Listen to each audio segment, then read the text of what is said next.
নমস্কার। জয় মা কামাখ্যা। আশা করি মা কামাখ্যা আশীর্বাদে অবশ্য ভালো আছেন। আর আজকে যে আমি আলোচনা করব সেটা হলো গুরুত্বপূর্ণ হলো তখন আমরা বাড়িতে সাধারণত মানি প্ল্যান্ট গাছ লাগাই, তাও কতটা আমাদের জীবন ডেভেলপমেন্ট হয় সে কিন্তু কখনো আমরা বুঝতে পারছি না। কিন্তু এমন একটা গাছ বা এমন সে গাছে যদি আমরা দৈনিক যদি আমরা পূজা পাঠ করি অথবা নিয়ম নিষ্ঠা যদি মেনে চলি, তো দেখবেন বাড়িতে সুখ শান্তি চলে আসবে, শারীরিক দিক থেকে ভালো থাকবেন, অথবা প্রচুর লোন হয়েছে লোন থেকে মুক্তি পাবেন।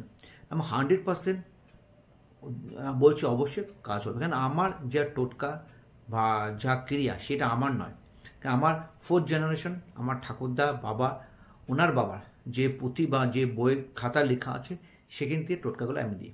এমন নয় আমি নিজে বানিয়ে দিচ্ছি, যা মনে হচ্ছে তাই দিচ্ছি, কিন্তু এই ক্রিয়া অবশ্যই কাজ হবে, কারণ সাধারণত খুব টোটকা, খুব পাওয়ারফুলি। তো সম্ভব হলে এই পূর্ণিমার দিন থেকে এই কাজ শুরু করবেন, কারণ সামনে পূর্ণিমা চলে আসছে। আর যদি পূর্ণিমা যদি না পারছেন তো বৃহস্পতিবার দিন কাজ করুন, শুক্লাপক্ষে বৃহস্পতিবার। তো একটা বাজার থেকে অথবা আপনি কোথা থেকে আপনি নীল অপরাজিতা ফুল গাছ নিয়ে আসবেন, কারণ নীল অপরাজিতা ফুল গাছ ব্রহ্মার খুব শিবের খুব প্রিয় ফুল, বিষ্ণুর প্রিয় ফুল, আর শনি মহারাজের প্রিয় ফুল। কারণ তিনটে যদি আমাদের শনি মহারাজ যদি যদি জীবনে ভালো হয়, কর্মস্থানে এমনি ভালো হয়। আর শিব আর যদি বিষ্ণুর যদি আশীর্বাদ থাকে আমাদের, তো অবশ্যই আপনার জীবনে অনেক চেঞ্জ আসবে। তো প্রথমত এই গাছ কোথায় রাখবেন? তো বাড়ির ঈশান কোণ, মানে পূর্ব উত্তর যে কোণটা হয় সেটা ঈশান কোণ।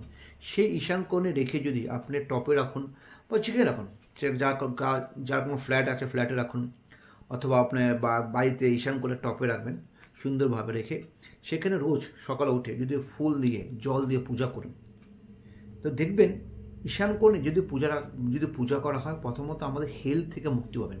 যেমন যাদের হেলথ প্রচুর খারাপ হয়ে যাচ্ছে, আননেসেসারি হেলথের প্রবলেম চলে আসে, দেখবেন অনেকটা কিন্তু ভালো ফল পেতেই হবে। ঈশান কোণে রেখে পূজা করুন, নর্মাল পূজা, জল দিচ্ছেন, তার 2টা ফুল দিচ্ছেন, ধূপকাঠি দেখে পূজা করবেন, খুব ভালো ফল পাবেন। তেমন যাদের প্রচুর লোন হয়ে যাচ্ছে, প্রচুর লোন হয়েছে, মানে বিজনেস ভালো চলছে কিন্তু বাট মূলধন খুঁজে পাচ্ছেন না, তো এই অপরাজিতা গাছ যদি আপনি বাড়ির পশ্চিম আর দক্ষিণ দিন যদি রেখে পূজা করুন, দেখবেন আপনি বারবার লোন থেকে মুক্তি পাবেন। আর যা দেখবেন আপনাকে বাড়িতে টাকা পয়সা থাকছে না, অথবা আননেসেসারি খরচা হচ্ছে, তো বাড়ির আপনার অগ্নিকোণ যেটা বলে আমরা দক্ষিণ আর পূর্ব দিক, সেখানে রেখে যদি পূজা করুন, দেখবেন অবশ্যই ভালো করবেন। কিন্তু বারবার বলছি, পূজা অপরাজিতা ফুল গাছ পূজা করবেন শুদ্ধ চান করে সকালবেলা করুন, অবশ্যই ভালো ফল পাবেন। আর 100% ক্রিয়া, কেন দিব্যশাস্ত্রী যেটা দিচ্ছে সেটা মা কামাখ্যা আশীর্বাদ, অবশ্যই ভালো ফল পাবেন।